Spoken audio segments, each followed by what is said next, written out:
candle Hiller Angel number Hiller লগতে এগৰাকী টেৰ' reader যিহেতুকে শাওণৰ মাহৰ পূৰ্ণিমা আহি আছে এই পূৰ্ণিমাত আমি ঘৰৰ ওচৰত থকা যিকোনো এটা শিৱ মন্দিৰত আমি সেইদিনাখন ঘিউৰ চাকি আৰু ধূপ জ্বলাব পাৰোঁ জ্বলাই মহাদেৱ বাবাক সেৱা কৰিব পাৰোঁ লগতে সেইদিনাখন শিৱলিংগত গাখীৰ ঢালিব পাৰে চাউল অৰ্পণ কৰিব পাৰে আৰু যিকোনো বগা মিঠাই বা বাটা চাউল অৰ্পণ কৰিব পাৰে লগতে সেইদিনাখন আপোনালোকে যিকোনো বগা বস্তু কাৰোবাক দান কৰিব পাৰে আৰু সেইদিনাখন আপোনালোকে গধূলি জোনটো চাই পেলাই পানী অৰ্পণ কৰিব পাৰে আৰু সেৱা কৰিব পাৰে জোনটো আৰু আপোনালোকে যিটো ৱাটাৰ টেকনিক সকলোৱে জানে জোনৰ পোহৰত সেইদিনাখন ফুল মুনত আপোনালোকে পানী থৈ দিব পাৰে আৰু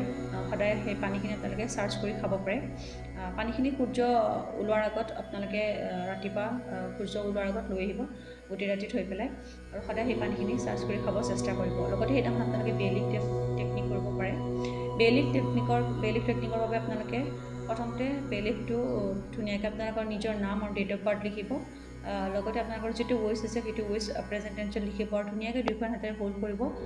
যাতে আপোনালোকৰ যিটো উইচ আছে সেইটো ফুলফিলমেণ্ট হৈ গৈছে